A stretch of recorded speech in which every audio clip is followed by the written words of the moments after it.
So, January is a time when we reflect on changes. College students, I always think, have a double new year in January. You not only have this new calendar year, but you have the spring semester. So it's spring 2025, and it is the perfect time to reset and refocus. We really hope that the strategies that we share today are ones that everyone can add to their executive function playbook for that favorite college student in your life. So I'm going to introduce myself, and then Sarah is going to introduce herself. I'm Rachael Moss. I'm a master level teacher from the state of Pennsylvania. I have about 17 years of experience at both the university and the high school level. I currently work as an executive function coach with Educational Connections, and I am blessed to have so many college students on my roster. I have kids at George Mason, the University of Virginia, Ohio State, NYU. I could list like dozens of schools, but those are just a couple to give you an idea all over, the country. How about you, Sarah? Introduce yourself. Hi, I'm Sarah. I'm an executive function coach here too. And I have over 30 years of experience of both the educational and the business realm. And I've had the privilege of working with a variety of roles from elementary, middle, and high school levels, as well as college and career advising. In addition to working with those younger students, like Rachel, I have the great opportunity to support college students that just require a little bit different set of needs and skills and things to really succeed at that higher education environment. And so I've just found it incredibly rewarding, and I too feel super blessed to work with these kids and help them become all that they're supposed to be. Yeah. And so today, our objective is to discuss strategies that college students and their families can use to better navigate executive function challenges faced by college students. Now, Sarah and I are going to chat and share strategies. We would love it if you put your thoughts in the chat as we talk so we can all have a great conversation. We want to know your ideas, thoughts, and questions because we're going to get to questions at the end. But when you have one, just write it down. That way, it'll be in the moment, we'll capture it, and we can all engage in this conversation.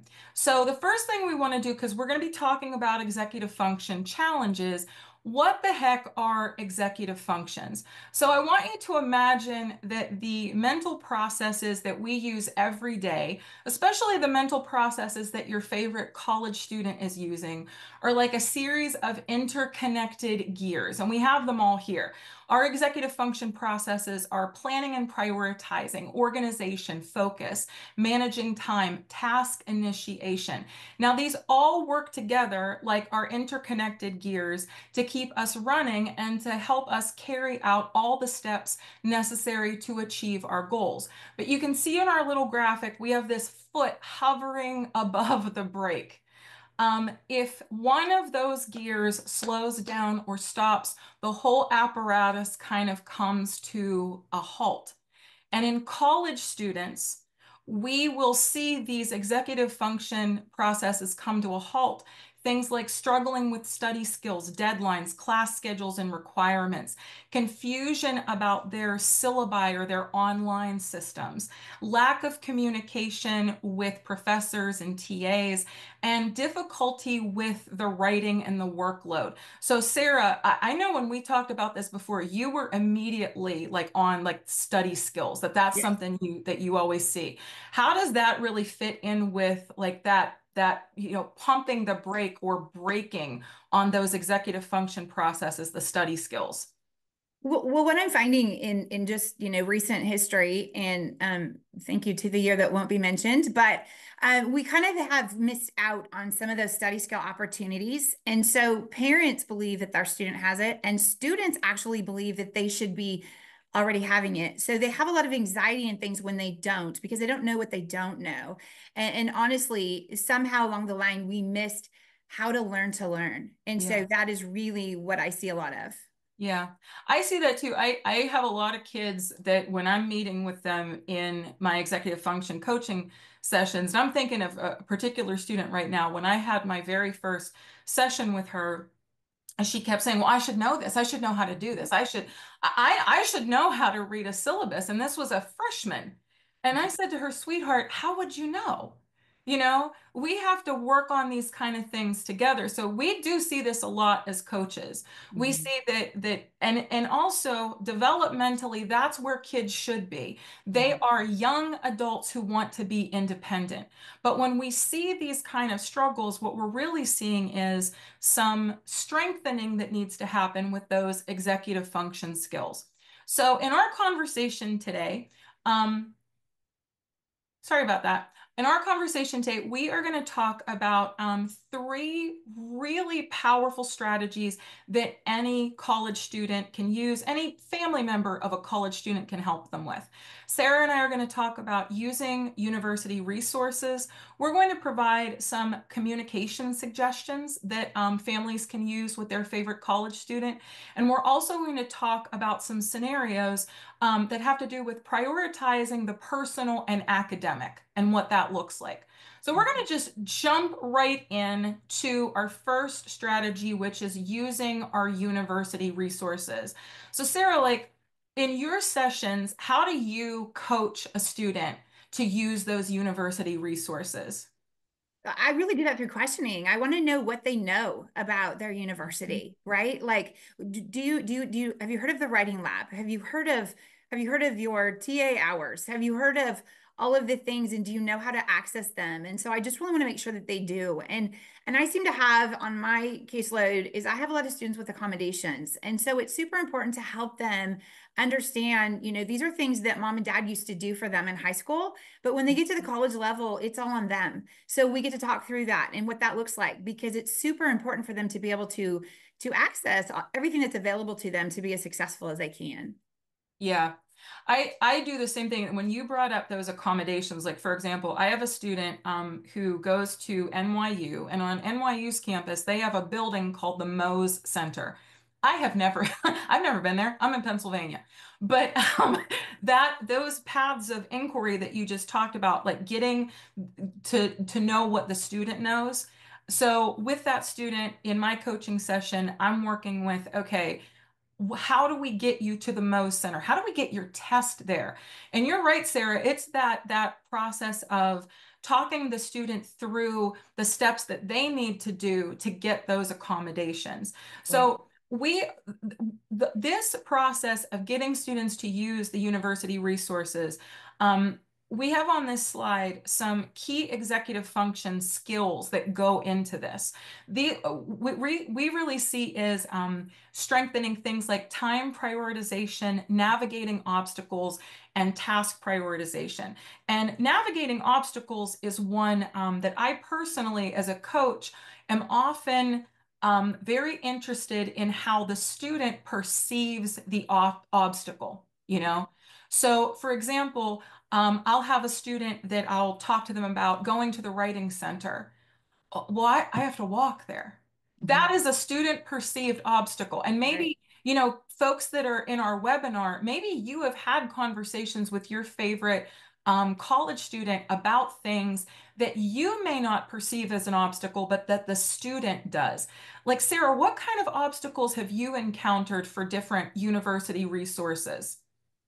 So I'm thinking of a particular student that right now that it actually, and I've seen this before.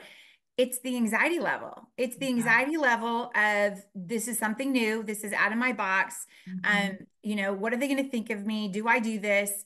And again, they're also it's really truly that that anxiety getting in. But the other issue I really think that we're dealing with college students is they've lived in a life with really, really, really high fences up until now. And now all the fences are off. And so now sky's the limit. And so they have to learn to navigate, just like you're saying. I get, well, the writing center is only open during my dinner hour, right? So Yeah. then we're talking about, okay, well, how do we do this? And honestly, as simple as that sounds, and as parents, we're like, why can't you figure this out? But sometimes it Yeah. just takes a little prompting and some questions. And then there's these aha moments for them to really tackle it and to do that. That I I have had so many conversations like that with students where the only time I can go is during my dinner hour or but I only have 45 minutes. I mean, like, can I even do it? Those like things where you're just trying to figure out the logistics of a day. Correct. That's all executive function. And so I see some brilliant human in the chat named Deborah. You just have a question that I promise you we're going to get to. It's like we planned Deborah to be here.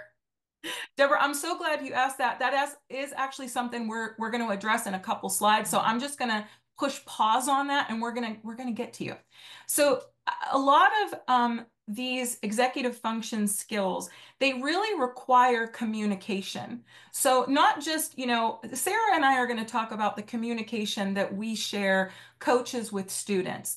But since we do have a lot of families in our webinar, we wanted to share some communication suggestions for some of the issues that we as coaches see a lot in our sessions.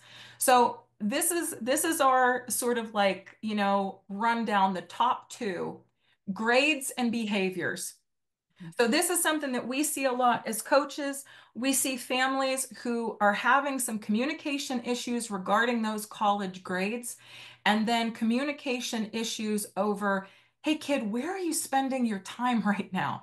So Sarah, like, are you thinking of any examples from your sessions, like how these have kind of, shown up with your kids? Oh yeah, like I have one mom, and we'll just call her Lucy, and she's very anxious about her daughter's grades, and she's very concerned that her daughter may not give her the full truth as to what is really happening. And as a mom, and I've had one graduated from college and one that's in college, and I know this to be true, but we know our kids. And so mom has got a real beeline on, like, I don't really think she's telling me the truth, but I don't want to call her a liar. She is trying to become an adult and trying to Yeah. navigate that very, very fine line about that. And then in this particular situation, because Lucy's anxiety is almost overwhelming, she's choosing not to get involved socially, which also has her mom concerned, to really not just do just school, but to really, really balance that. So, and so what are you doing? You're not going out socially. I think your grades might be slipping to, just because of the conversations we're having, what is happening? And of course, Yeah. Lucy, again, trying to become that emerging adult, is not wanting to talk about that with mom Mhm. necessarily. But she is very thankful for mom to ask those questions. And so I just Yeah. want to tell you, parents, continue asking. Just, put them in questioning form, because they do feel valued. And, Lucy tells me that, she's never going to tell her mom that, but, Lucy tells me the fact of, how much she does appreciate that. And so, I just kind of coach mom on just, kind of turn things into questions and see kind of where she's at. And, kind of sometimes if you have advice, if you can turn it into a question, it seems to kind of go better. Yeah.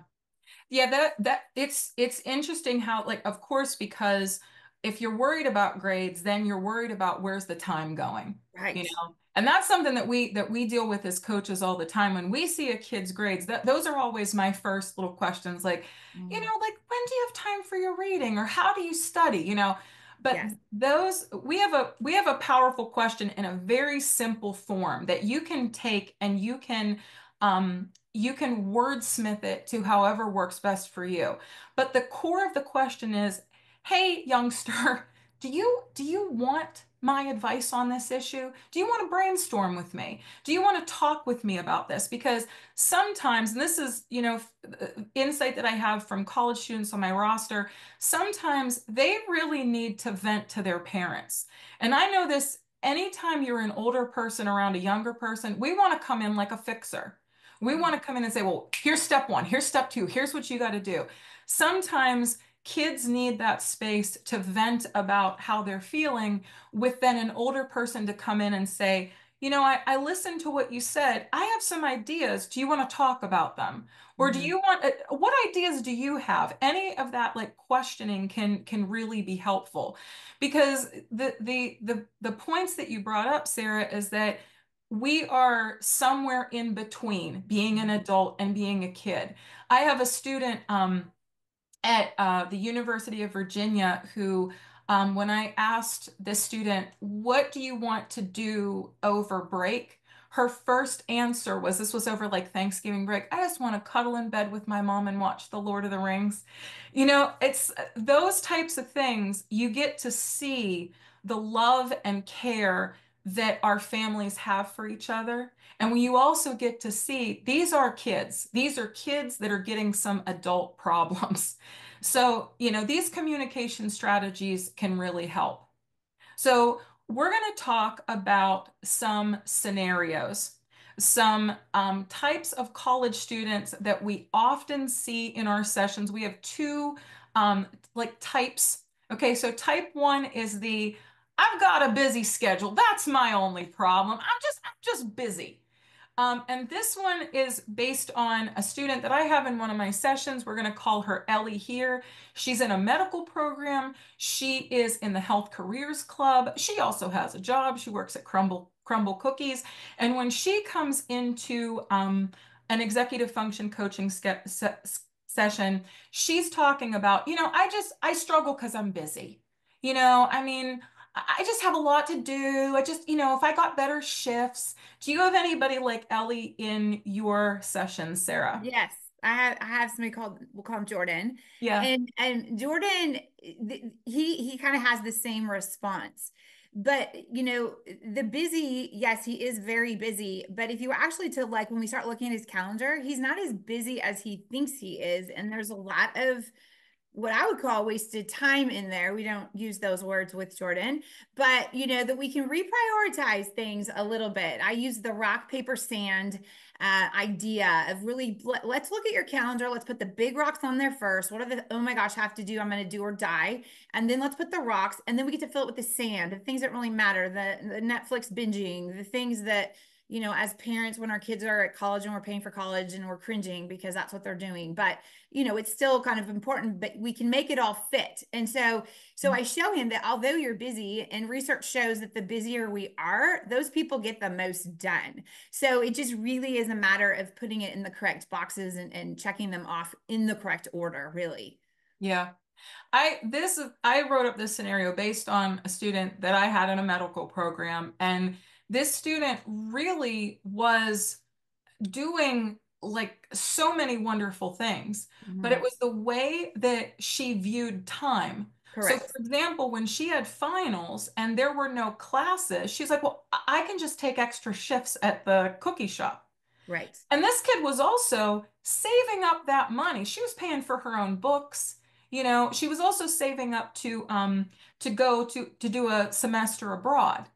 Mm. So it wasn't like she was, just like Screwing around.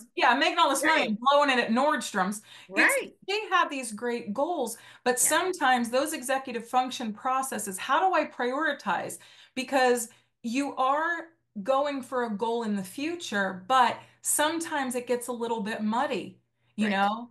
If we put this time into the job and we don't put it into the academics, what is going to be like the final outcome? So this, I mean, and if this reminds you of somebody in college that you're here to think about, to learn about, we'd love to have your, insights. You can put them in the chat if you want to. So our second kind of student that we often see in executive function coaching sessions for college is the one I call, I've got this. Don't worry, But don't worry. I don't. Yeah, don't worry, Mom. I've got this. Uh-huh. So this is based on a student that I work with currently. So we're going to call him Tyler. He's a third year business major. Some semesters he has great grades. That kid is pulling a 4.0. And Yep. some semesters and this is a direct quote from the family, it's like you just threw stuff at a dartboard. Mhm. The grades are all over the place. And in working with this student, sometimes the strategy of, I just need to lock in. I just need to lock in and get the work done. He can pull off the high. Oh, Deborah has entered the chat again. Yep. Deborah's feeling this. Yeah. Sometimes the strategies that the student is using, they work and they pull off the high GPA, and other times the kid is barely getting by. Correct. The real struggle with this one, in my work with students like this in my coaching sessions is those sometimes when the strategies work, oh man, are those motivating. Hmm. I've told this student, sweetheart, you just, made a half court basket. And you feel like you can do that every time, but let's be realistic here. Can you? Correct. So what do you think? I don't know. I gesture a lot and now there's fireworks. This is yeah. You're shining Yeah. bright. I don't feel nerdy or weird at all when that happens, and it doesn't make me feel really self-conscious. So Sarah, like, what about some I've got this kids in Yes, so person? I actually have a student, we'll call him Jacob, that has almost exactly what Deborah wrote in the chat, three A's, one C, and an F. And so it's kind of it's exactly the things that you're talking about. What I have found, again, it's a prioritization and it comes back to executive function. So what they tend to do is they've tried to kind of this particular student, my student has tried to game the system. So what they tried to do is like they're like, hey, these are my three easy classes, which is what he has A's in it, and he knows that. But he also spends the most time in the classes that come easy because again, those are rewarding, right? Like we're getting it, we know it, we feel good about it. And then we're spending lots of procrastination on that class we're failing because now we're in a place and now we've dug ourselves a pit, but we're not going to talk about that because in Jacob's mind, he's got it. He's got three A's and a C. Like, let's not talk about the F. Yeah. And so that's where it becomes difficult. And those are where difficult conversations have to happen. Yeah. We do a lot of, I guess you would asking the right questions. Like I've talked to his mom a lot about that because if the right questions aren't asked, then he's going to Mhm. skirt around this and it's going to Yeah. go to here. And Yeah. so this is where, you really have to be like, okay, show me your plan. Like tell me how you have it for each of these classes. Hmm. Moms and dads, um, yeah, so she's saying it's where he didn't turn in half the assignments, and the ones Yeah. he turns in, he gets A's. And so there's some sort. If he's anything like my Jacob, his A classes are his easier classes, and so those are easier for him to deal with. But that F class is always going to the back burner. And Yeah. so and I don't know about your child, but Jacob had some bad advice from other students about let's not worry about that F. It's not a big deal. And so we have to kind of reframe that because sometimes peers don't give the right information. And when they're at school, this is what we've got. So there's really big importance of almost making a village that comes around that college student, right? Like that's the part that Rachel and I like, you and I kind of play that, right? So Yeah, we so do. we kind of really help and we are on team mom and dad and we are also on team student. And so we have this very interesting place to really, we have the exact same goals as you do for your child, the exact same Yeah. ones. But then we're going to, somehow they'll listen to somebody else besides mom and dad at this point, Yeah. and at least they're getting the right information. Yeah, and one of the things that I do in my sessions is I tell students my role in your life is to be your personal assistant. Yeah, I love that. You're the CEO. Yes. But the personal assistant for the CEO will say things like, ma'am, you have a deadline on this. The Right. personal assistant is there to make sure that the CEO gets everything in on time, the work is prepared, the work is turned in. Right. So that kind of role of the coach and the student in these situations can be really powerful. So Carolyn just said, how about the students who don't got this, who may lack insight about how they're actually doing, and really are struggling with writing and staying on top of assignments and the majority of subjects? So this is another thing that we do. And this is actually a really good transition, Carolyn, to how we support student success. So the first thing I want to say is I'm an executive function coach. I also function as a coach mentor with Educational Connections, which is the best thing ever because it means I get to work with all the other coaches. It's like I am in heaven, right? So one of the things I can tell you is when your student is paired with a coach, you can be paired with someone who has deep expertise in an area. So for example, and you can see the fancy letters beside my name. I have an entire master's degree in literature. I have an entire master's degree in how to teach literature. I am generally paired with students who have executive function challenges, because that's an area of my expertise, who also need help with writing. Mhm. And a lot of them need help with humanities content. Mhm. So, I mean, I could talk all day about the amazing stuff I get to help students learn about, but that is something that coach relationship, that pairing is so powerful because it is all one to one. Our program managers work with every single family to figure out what are the kids' needs and which coach on our roster is going to just make that magic happen. So you can see on our slide here what our top priorities are, right? Every single one of our sessions, and this is a little screen cap of some lady in a session with a kid. We are focusing on what are your grades like? Mhm. What's going on in your day? So Sarah, like that sort of thing of the supporting student success, the pairing, like can you talk about that in your own sessions? Yeah, the program managers do such a great job, and they do. They pair so well, and and to have that, just to kind of have that really kind of click and go forward and really Yeah. gain some real ground. But I want to address Carolyn's, a little bit more of her question about Mhm. how their student is. They just think that they're doing great because they're actively participating in class discussions. They comprehend what the material is about, and they're excited about the material.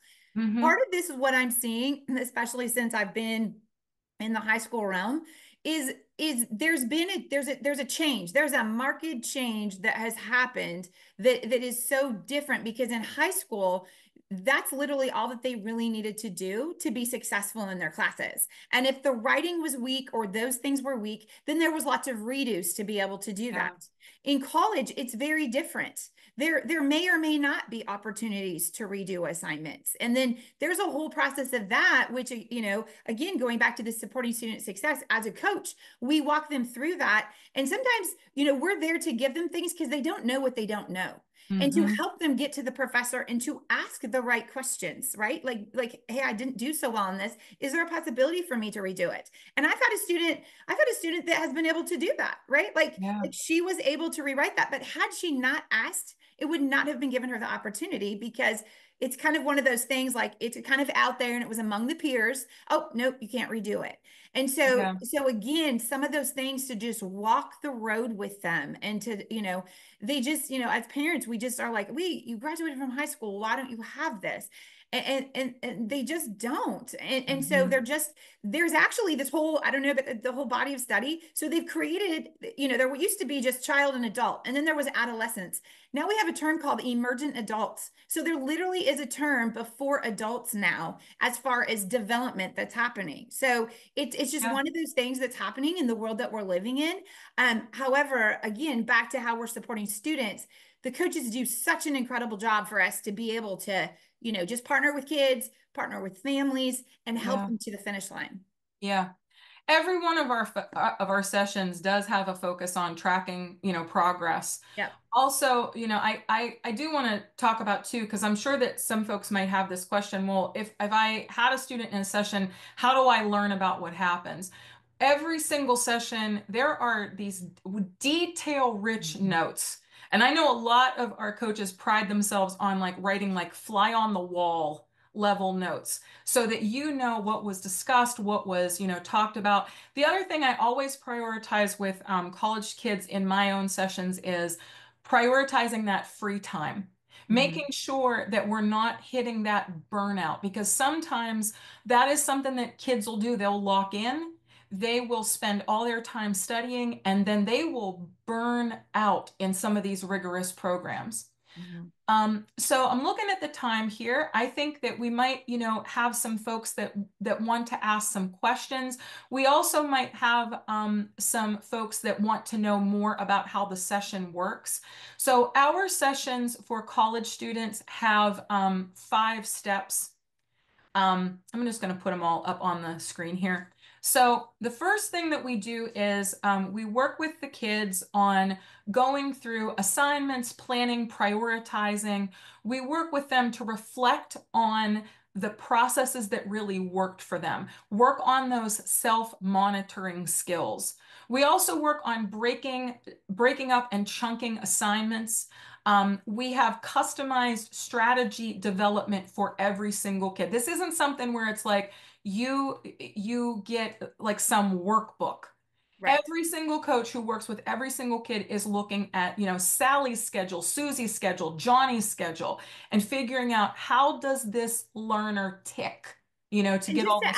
just to Yeah. add to that, that customized strategy development, one of the things that we all do is we have them go through some intakes so we can see Hmm. where a student is on the stages of change.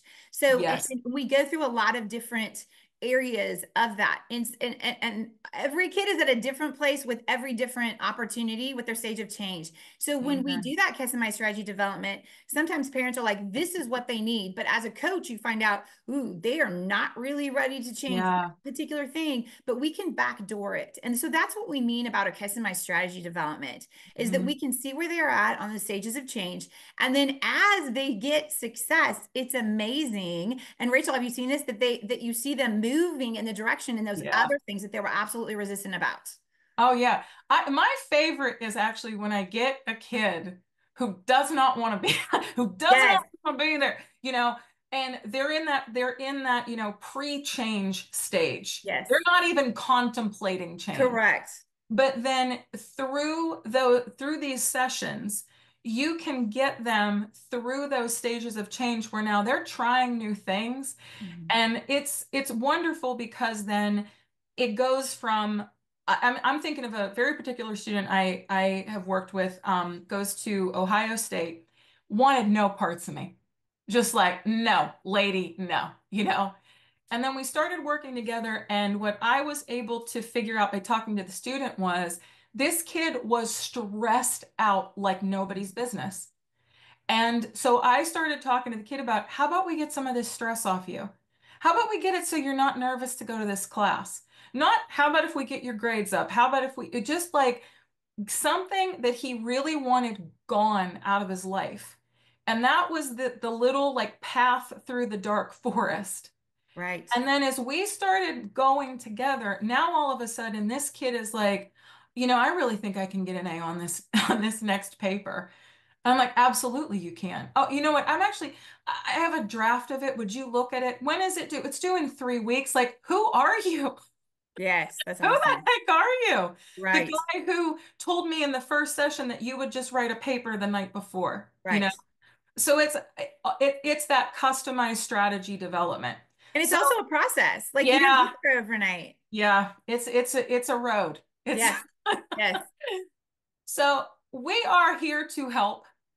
If you are interested, you can scan the QR code. We have our website, email. These are the program managers that you would end up talking to. You can grab some time with them to talk about your favorite student. But we would love to just, share any thoughts or insights, or if you have any questions, let's talk to each other. Thank you, everybody, Yes. Thank for you. being here. This was, I thank you too for sharing all of your insights, for sharing all of your questions, and we hope to hear from you.